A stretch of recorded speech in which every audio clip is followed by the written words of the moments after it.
One of the biggest mistakes that I see jewelry makers and jewelry brands make as they're trying to grow their business is that they don't necessarily have a complete grasp of the numbers. Now, if that sounds familiar and you're one of those people who likes to avoid the numbers, I want you to listen up, because one of the key characteristics of profitable and successful jewelry brands who are doing multiple six figures and multiple seven figures is that they actually embrace the numbers and lean in towards them and try to understand them as much as possible and use those numbers for financial planning so that at the end of the day, as they grow, they continue to grow their profits as well as their revenue. So if you've been struggling to either scale your business in a sustainable way, or you have been growing your business and there's nothing left over at the end of the day, then this episode is for you, because my goal here is to help you not only grow your sales, but also keep a lot of the money that you make so that you can become a wealthy jewelry brand, not just a jewelry brand with a lot of success and accolades behind them. Hey there, I'm Tracy Matthews. I'm the Chief Visionary Officer of Flourish and Thrive Academy. I'm also the host of the Thrive by Design podcast and the author of The Desire Brand Effect: Stand Out in a Saturated Market with a Timeless Jewelry Brand. And I help jewelry makers grow their sales to multiple six and seven figures and build a business that supports their lifestyle and brings them the financial security and wealth that they desire. Today on the show, I have a special guest. Her name is Melissa Houston. She's a fractional CFO that specializes in product-based business owners, and she is one of the coaches that we have in our Momentum program over here. And today, Melissa and I are going to be chatting about financial planning for your business, some of the key things that you need to think about to build a profitable brand, not just growing your sales, and so much more. So let's dive in to today's episode.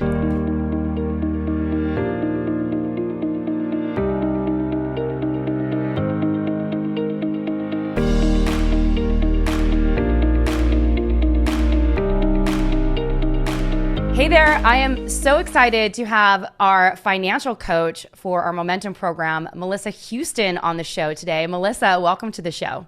Hey, Tracy. Thank you so much for having me today. I'm super excited about this talk. Me too, because we're talking about how to invest money back into your business, more than anything, really financial planning for your business, which I think is something that a lot of makers don't want to think about because they don't like looking at the numbers, and it is a really important thing to do.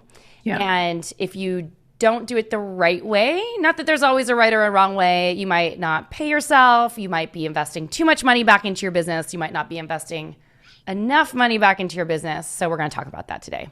Cool. My favorite topic. All right.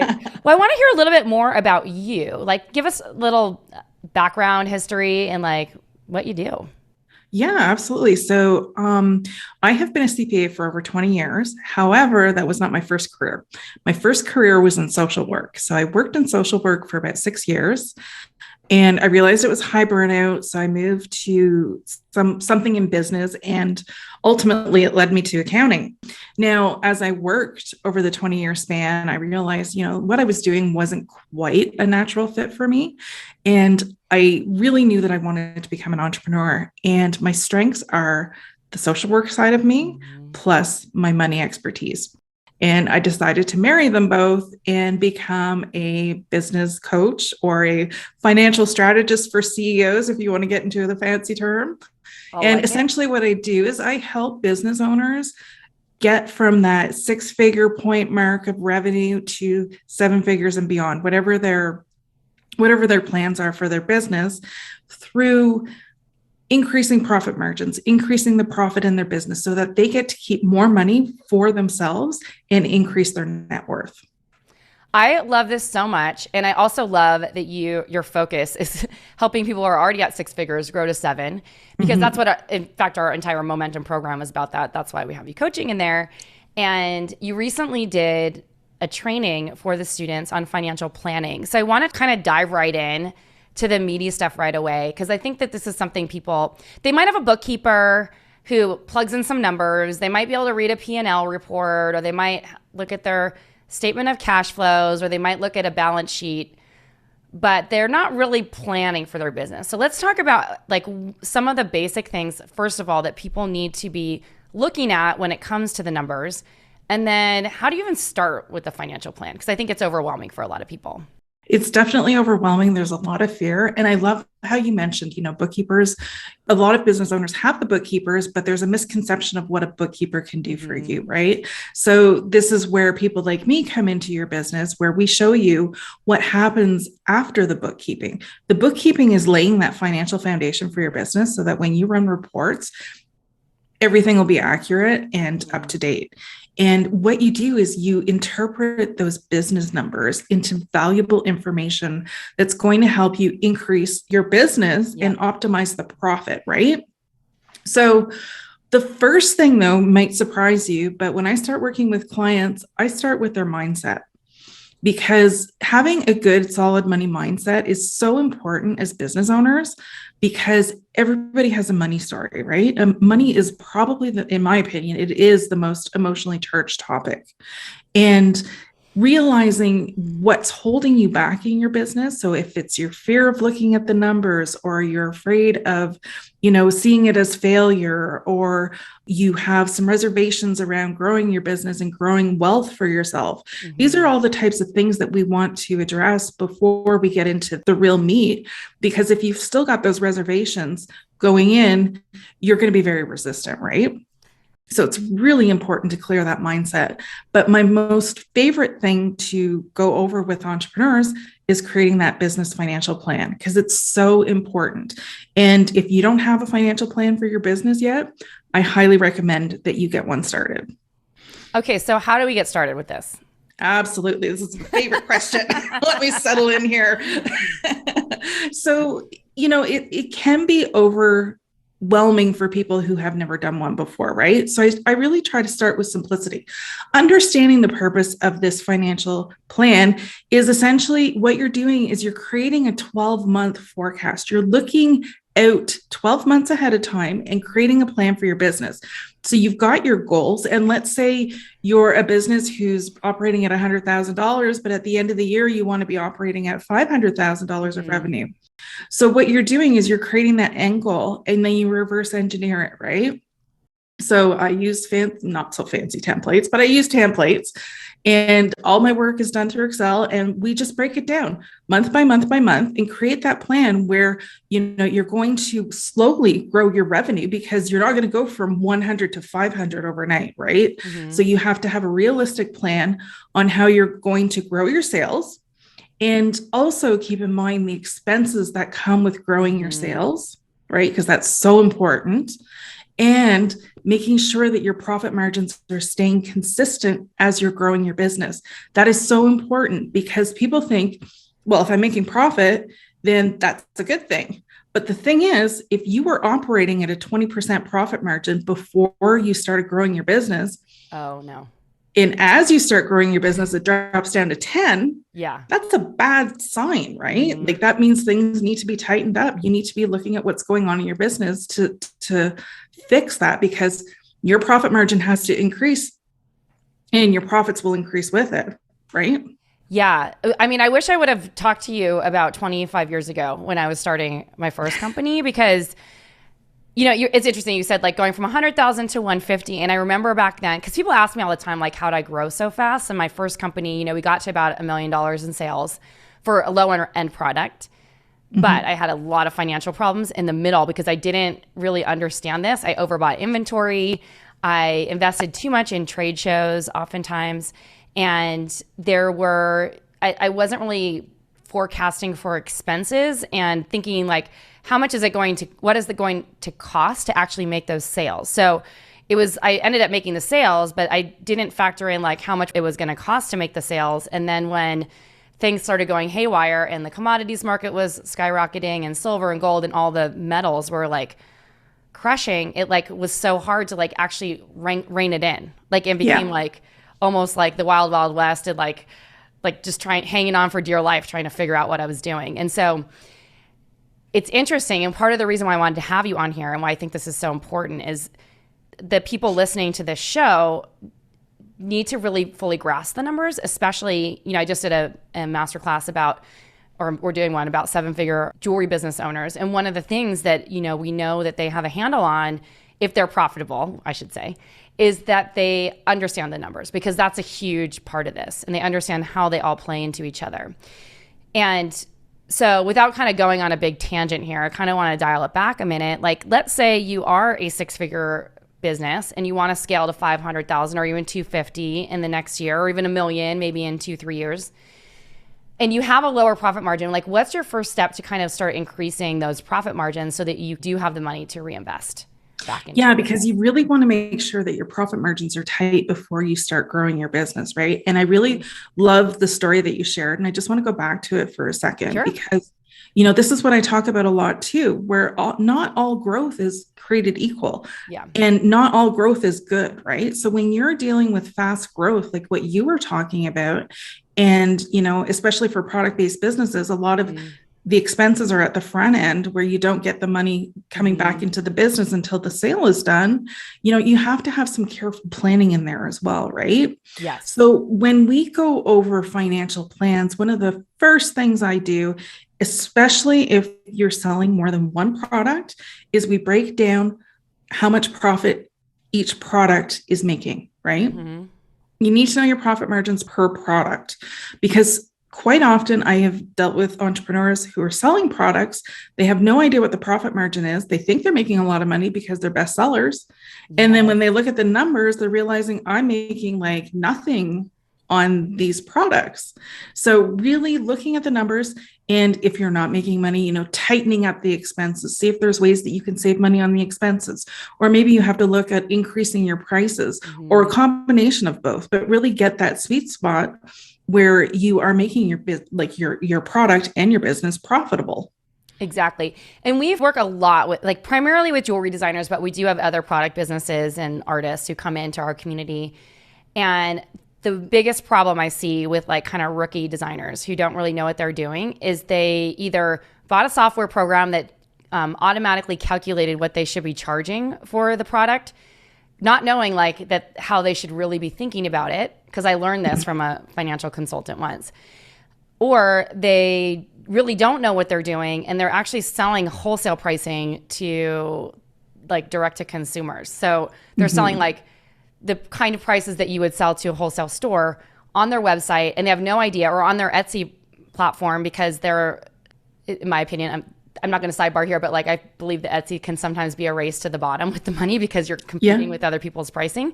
Yeah. And so they're just doing it to make sales, but sales is not profit. And the one thing that I want to just kind of dial back in my story is like, for a while, like my business was really profitable, but I didn't understand like how all the things work together when you're kind of growing really quickly. And I think that's really super important. And so important. And one other thing that I would say is that like in the earlier years, like going from 50,000 to 150,000, 150 to 300,000, it's a lot easier there. But when you start getting into the bigger numbers, it becomes a lot more challenging. So I want to hear from, after we get back into the financial plan, we're going to circle back to that, hopefully. Okay, cool. So what are some of the things, create the financial plan, the projections, like what are some of the things that you would put on a financial planning spreadsheet, or what are the things to consider? So what I typically put on, like we're looking at revenue, we're looking at every product that's being sold, breaking it down per product, looking at cost of goods sold, and all the overhead that goes into your business, and then looking at the overall profit for the business and the profit margin, right? And what I also find really important to include on that financial plan is how much taxes you're going to pay on that profit. Yeah. So often clients forget about that and they get, stung with a big tax bill at the end of the year. So we want to avoid all that and make sure that you're planning and putting away that tax reserve and, to pay your tax bill and be okay with it. So these are like all the working parts that come together for the financial plan. Yeah, that's amazing. Okay, so I mentioned earlier about like growing when your numbers are a little bit smaller and you're doubling, it's not as stressful on the business, in my experience. But as you start to get into the bigger numbers, like high six figures, seven figures, it's almost like what took you to like 1 to 300,000 is not what's going to take you to 300,000 to $1 million, and what's not going to take you to $1 million to like 3 million. So what are some of the things, like how do you advise your students, the people you coach, like your clients, like how to think about plan for growth? Yeah, planning for growth. And like, do they take out lines of credit? Like, is that a good thing? And should it all be profit reinvested back into the business? Or I don't know. Yeah.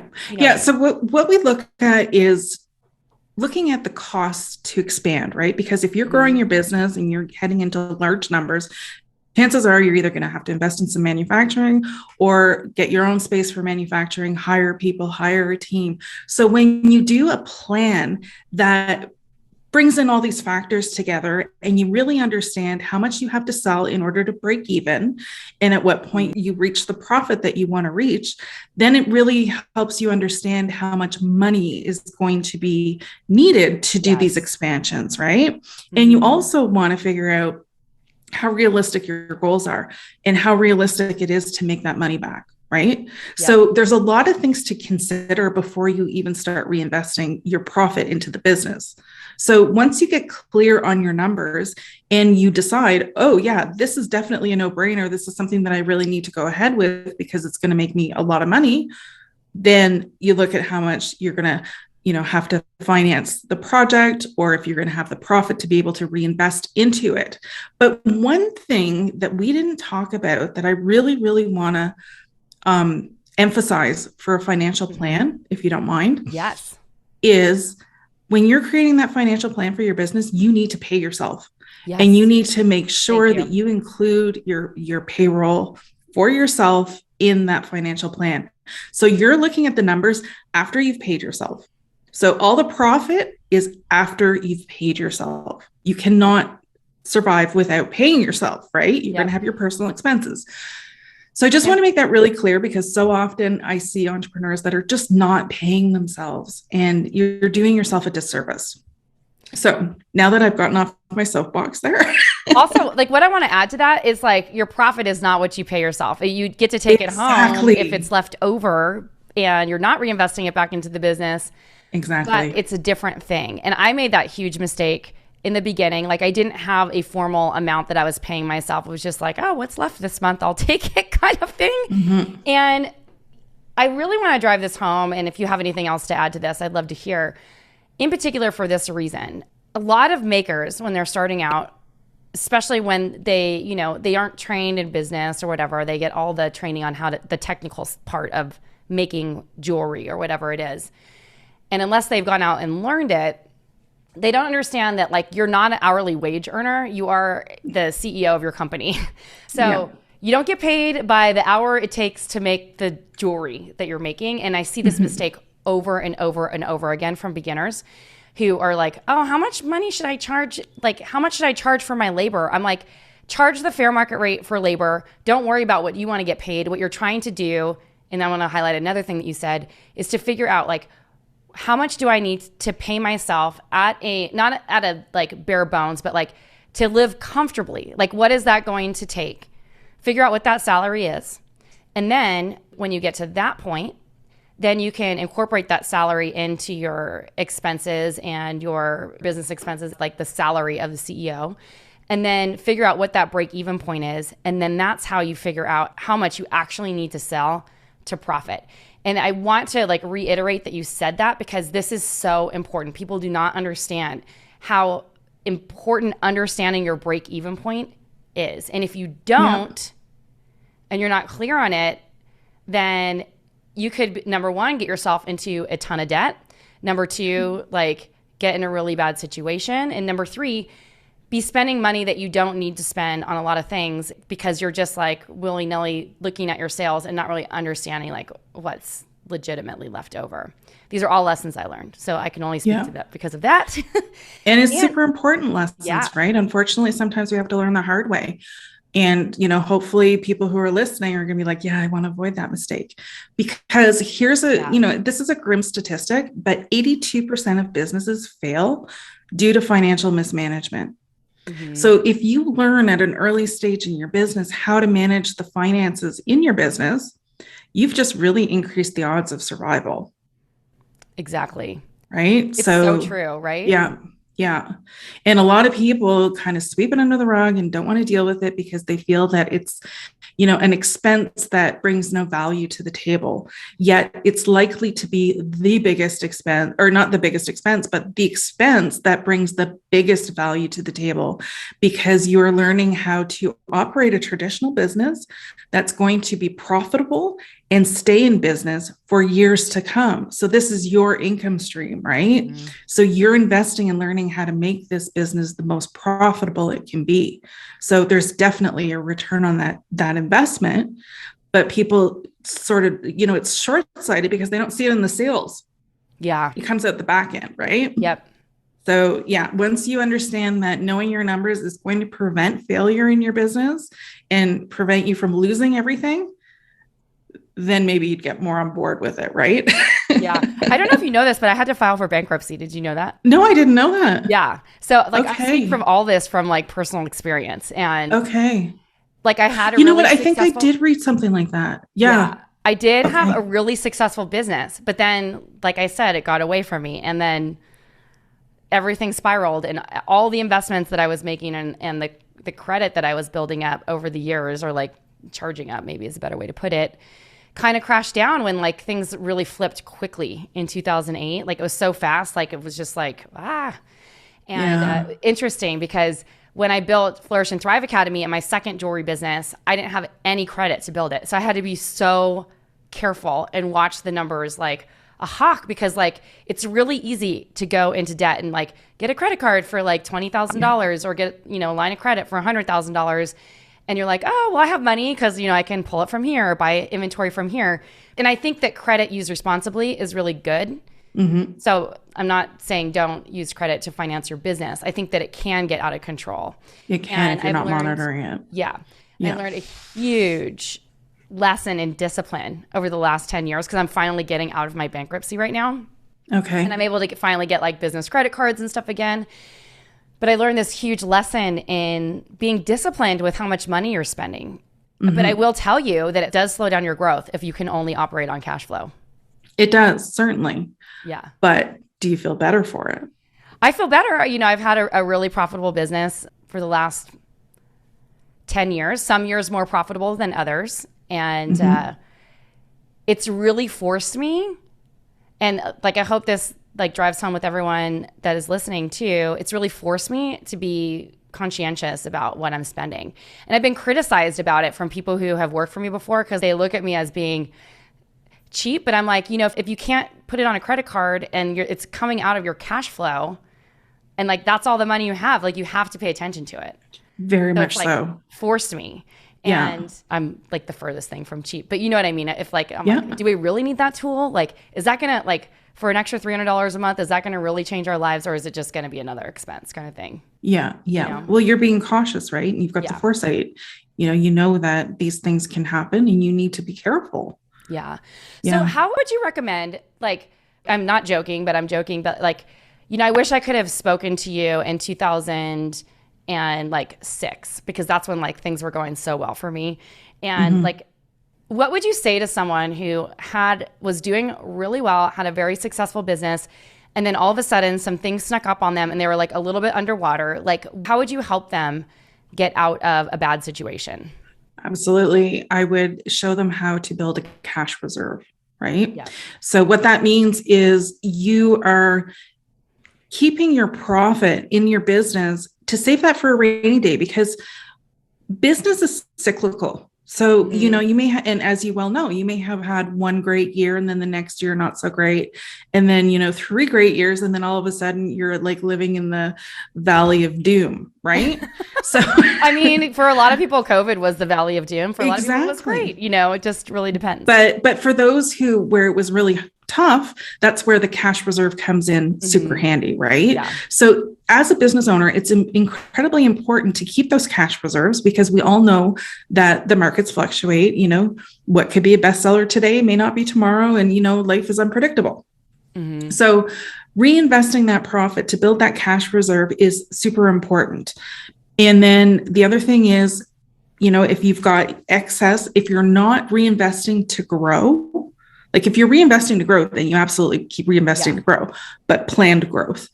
And if you're not reinvesting to grow, if you're at a comfortable point in your life where you're this is kind of, my sweet spot, this is where I want to stay, then you start building your assets in your business, building your wealth, right? Yep. So that, because as business owners whom I deal with, these are all, not publicly traded businesses. You own your business typically 100%. So then anything that you're putting into your business and building value in your business, that is reflected in your net worth. So the important thing is when you know how to manage your money, because everybody can make a lot of money, but not everybody will be wealthy. Yes. Right? So it's important to take that extra money instead of spending it on vacations and, cars and, depreciable assets.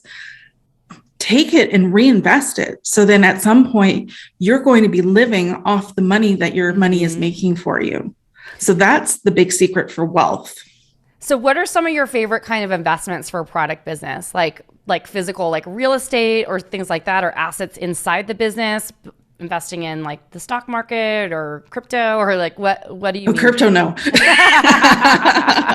I'm definitely not an advocate for crypto, but like my personal, investment choices would be different from somebody else's, right? Yeah. And I really promote having different sources of investments, different income streams coming in, right? So if you're at that point where, you're investing in the stock market, or you want to get into rental properties, or you want to become an angel investor, like there's so many options that are out there that you can do with your money. So it's a really great opportunity to start looking at how you can get that money working for you. I love it. And so many great things. And I know what a lot of people have done is many people that I know from my industry as jewelers ended up buying buildings that they rented out of, either for their office or whatever, so that it's like the rent is going back to them. Yeah. Or they had like a multi-purpose space with multiple retail units where they could have other people leasing. So there's like, that's one thing that's smart investing. People doing. Because then really you have to pay rent anyway for a studio, right? If you're, I mean, you could do it in your home, but it's kind of dangerous to like be like throwing a torch, in your home with your kids or whatever. But, as your business grows, there's a lot of different ways that you can use it as like an investment in your business, but also like something that will secure wealth for you later. Exactly. I mean, just you can be as creative as your creative mind will allow you to be when it comes to earning extra money as well. Yeah. So Melissa, is there anything else that we need to think about now? And I'm actually like going to extend an invite for you to come back again, and we'll maybe do this like once a quarter or something like that. And we'll do Money Talks with Melissa. That's awesome. No, just, my main point when people are first introduced to me is really remember that nobody will care about your business as much as you do. So never give that financial power away. Yeah. It's so important to be involved in your numbers. You can have people advising you. You can have people, telling you the greatest solution in the world. But if you don't understand what they're telling you and you go ahead with it, that's a red flag. You really need to understand what's going on in your business before you can make those, big decisions. How would you coach someone who didn't like, they're like, oh, okay, this person's telling me to do this, but I'm like not clear on like what they're telling me to do. Like, how would you like not embarrassingly like ask for clarification or something on that? Yeah. Like basically when I start working with people, I assume that we're starting at ground zero. Yeah. And it's not a reflection of how I, view the other person. It's like, I don't know what you've learned. And I also know that most people have not learned business finances, not because they're not capable or open to it or anything like that. It's because nobody's taught them. They don't know where to find that information, right? Like when we go to high school, nobody teaches us about personal finances or business finances. You go to college or you become an entrepreneur on your own or whatever. Who's talking about how to manage the money in your business, right? So we just always start from ground zero and work our way up. And I just assume that we're all in the same boat and we're going to pretend that we all know nothing. And the best way to do that too is also because if you think you know something, but what you've learned is wrong. Yes. Then you can learn it the right way. It's interesting that you say that because I've talked to so many different people in like, we talked about bookkeepers, like business advisors or like financial advisors versus a CFO type of person versus someone who's like more of a business manager who like, or controller.